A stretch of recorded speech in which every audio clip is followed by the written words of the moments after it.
The Ghost's Summons by Ada Buisson and read by Christopher Halton. Wanted, sir, a patient.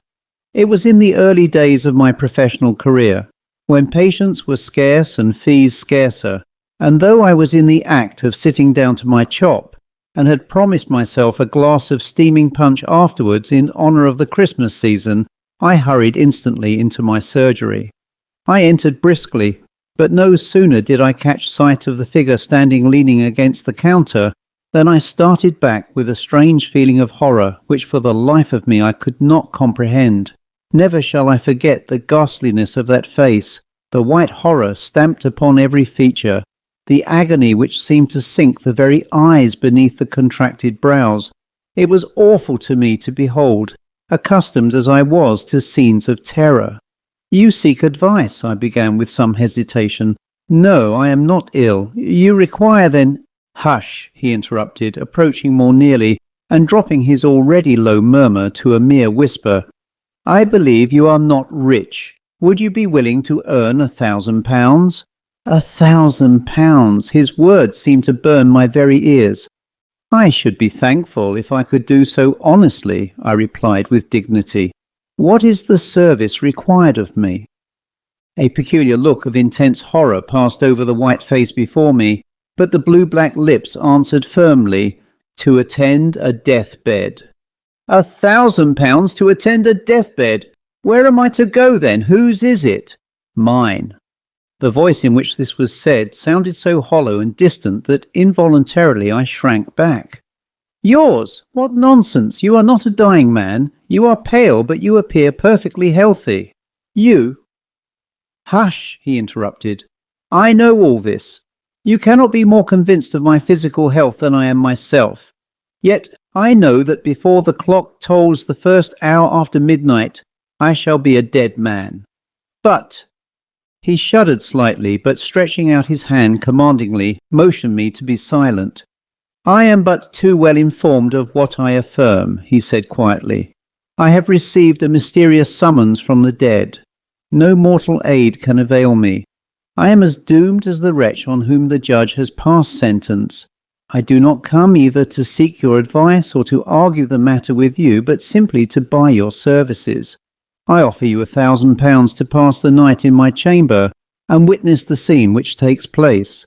The sum may appear to you extravagant, but I have no further need to count the cost of any gratification, and the spectacle you will have to witness is no common sight of horror." The words, strange as they were spoken calmly enough, but as the last sentence dropped slowly from the livid lips, an expression of such wild horror again passed over the stranger's face, that in spite of the immense fee I hesitated to answer. "You fear to trust to the promise of a dead man. See here and be convinced," he exclaimed eagerly, and the next instant on the counter between us lay a parchment document, and following the indication of that white muscular hand I read the words, "And to Mr. Frederick Cade of 14 High Street, Alton, I bequeath the sum of £1,000 for certain services rendered to me. I have had that will drawn up within the last 24 hours, and I signed it an hour ago in the presence of competent witnesses. I am prepared, you see. Now do you accept my offer or not?" My answer was to walk across the room and take down my hat, and then lock the door of the surgery communicating with the house. It was a dark, icy cold night, and somehow the courage and determination which the sight of my own name in connection with £1,000 had given me flagged considerably as I found myself hurried along through the silent darkness by a man whose deathbed I was about to attend. He was grimly silent, but as his hand touched mine, in spite of the frost, it felt like a burning coal. On we went, tramp, tramp through the snow, on, till even I grew weary, and at length on my appalled ear struck the chimes of a church clock, whilst close at hand I distinguished the snowy hillocks of a churchyard. Heavens, was this awful scene of which I was to be the witness to take place veritably amongst the dead? 11! groaned the doomed man. "Gracious God! But 2 hours more, and that ghostly messenger will bring the summons. Come, come! For mercy's sake, let us hasten!" There was but a short road separating us now from a wall which surrounded a large mansion, and along this we hastened until we reached a small door. Passing through this, in a few minutes we were stealthily ascending the private staircase to a splendidly furnished apartment, which left no doubt of the wealth of its owner. All was intensely silent, however, through the house, and about this room in particular there was a stillness that, as I gazed around, struck me as almost ghastly. My companion glanced at the clock on the mantel-shelf and sank into a large chair by the side of the fire with a shudder. "Only an hour and a half longer," he muttered. "Great heaven! I thought I had more fortitude. This horror unmans me." Then, in a fiercer tone and clutching my arm, he added, "Ha! You mock me, you think me mad. But wait till you see, wait till you see." I put my hand on his wrist, for there was now a fever in his sunken eyes which checked the superstitious chill which had been gathering over me, and made me hope that, after all, my first suspicion was correct, and that my patient was but the victim of some fearful hallucination. "Mock you," I answered soothingly. "Far from it. I sympathize intensely with you, and would do much to aid you. You require sleep. Lie down and leave me to watch." He groaned but rose and began throwing off his clothes, and watching my opportunity, I slipped a sleeping powder which I had managed to put in my pocket before leaving the surgery into the tumbler of claret that stood beside him. The more I saw, the more I felt convinced that it was the nervous system of my patient which required my attention, and it was with sincere satisfaction I saw him drink the wine and then stretch himself on the luxurious bed. "Ha!" thought I, as the clock struck 12, and instead of a groan, the deep breathing of the sleeper sounded through the room. "You won't receive any summons tonight, and I may make myself comfortable." Noiselessly, therefore, I replenished the fire, poured myself out a large glass of wine, and drawing the curtains so that the firelight should not disturb the sleeper, I put myself in a position to follow his example. How long I slept I know not, but suddenly I aroused with a start and as ghostly a thrill of horror as ever I remember to have felt in my life. Something, what I knew not, seemed near, something nameless but unutterably awful. I gazed round. The fire emitted a faint blue glow, just sufficient to enable me to see that the room was exactly the same as when I fell asleep, but that the long hand of the clock wanted but 5 minutes of the mysterious hour which was to be the death moment of the summoned man. Was there anything in it then? Any truth in the strange story he had told? The silence was intense. I could not even hear a breath from the bed, and I was about to rise and approach, when again that awful horror seized me, and at the same moment my eye fell upon the mirror opposite the door, and I saw... Great heaven, that awful shape, that ghastly mockery of what had been humanity. Was it really a messenger from the buried, quiet dead? It stood there in visible death clothes, but the awful face was ghastly with corruption, and the sunken eyes gleamed forth a green, glassy glare which seemed a veritable blast from the infernal fires below. To move or utter a sound in that hideous presence was impossible, and like a statue I sat and saw that horrid shape move slowly towards the bed. What was the awful scene enacted there I know not.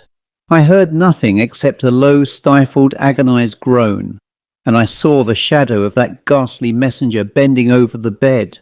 Whether it was some dreadful but wordless sentence its breathless lips conveyed as it stood there, I know not. But for an instant the shadow of a claw-like hand, from which the third finger was missing, appeared extended over the doomed man's head. And then, as the clock struck one clear silvery stroke, it fell, and a wild shriek rang through the room, a death shriek. I am not given to fainting, but I certainly confess that the next 10 minutes of my existence was a cold blank. And even when I did manage to stagger to my feet, I gazed round, vainly endeavouring to understand the chilly horror which still possessed me. Thank God the room was rid of that awful presence. I saw that. So, gulping down some wine, I lighted a wax taper and staggered towards the bed. Ah, how I prayed that after all I might have been dreaming, and that my own excited imagination had but conjured up some hideous memory of the dissecting room. But one glance was sufficient to answer that. No, the summons had indeed been given and answered. I flashed the light over the dead face, swollen, convulsed still with the death agony, but suddenly I shrank back. Even as I gazed, the expression of the face seemed to change. The blackness faded into a deathly whiteness. The convulsed features relaxed, and even as if the victim of that dread apparition still lived, a sad, solemn smile stole over the pale lips. I was intensely horrified, but still I retained sufficient self-consciousness to be struck professionally by such a phenomenon. Surely there was something more than supernatural agency in all this. Again I scrutinized the dead face, and even the throat and chest, but with the exception of a tiny pimple on one temple beneath a cluster of hair, not a mark appeared. To look at the corpse, one would have believed that this man had indeed died by the visitation of God peacefully while sleeping. How long I stood there I know not, but time enough to gather my scattered senses and to reflect that, all things considered, my own position would be very unpleasant if I was found thus unexpectedly in the room of the mysteriously dead man. So, as noiselessly as I could, I made my way out of the house. No one met me on the private staircase. The little door opening into the road was easily unfastened, and thankful indeed was I to feel again the fresh wintry air as I hurried along that road by the churchyard. There was a magnificent funeral soon in that church, and it was said that the young widow of the buried man was inconsolable, and then rumours got abroad of a horrible apparition which had been seen on the night of the death, and it was whispered the young widow was terrified, and insisted upon leaving her splendid mansion. I was too mystified with the whole affair to risk my reputation by saying what I knew, and I should have allowed my share in it to remain forever buried in oblivion had I not suddenly heard that the widow, objecting to many of the legacies in the last will of her husband, intended to dispute it on the score of insanity. And then there gradually arose the rumour of his belief in having received a mysterious summons. On this I went to the lawyer and sent a message to the lady that as the last person who had attended her husband, I undertook to prove his sanity, and I besought her to grant me an interview in which I would relate as strange and horrible a story as ear had ever heard. The same evening I received an invitation to go to the mansion. I was ushered immediately into a splendid room, and there, standing before the fire, was the most dazzlingly beautiful young creature I had ever seen. She was very small but exquisitely made. Had it not been for the dignity of her carriage, I should have believed her a mere child. With a stately bow she advanced but did not speak. "I come on a strange and painful errand," I began, and then I started, for I happened to glance full into her eyes, and from them down to the small right hand grasping the chair. The wedding ring was on that hand. "I conclude you are the Mr. Caird who requested permission to tell me some absurd ghost story, and whom my late husband mentions here." And as she spoke, she stretched out her left hand towards something, but what I knew not, for my eyes were fixed on that hand. Horror! White and delicate it might be, but it was shaped like a claw, and the third finger was missing. One sentence was enough after that. "Madam, all I can tell you is that the ghost who summoned your husband was marked by a singular deformity. The third finger of the left hand was missing," I said sternly, and the next instant I had left that beautiful sinful presence. That will was never disputed. The next morning too I received a cheque for £1,000, and the next news I heard of the widow was that she had herself seen that awful apparition and had left the mansion immediately. The end.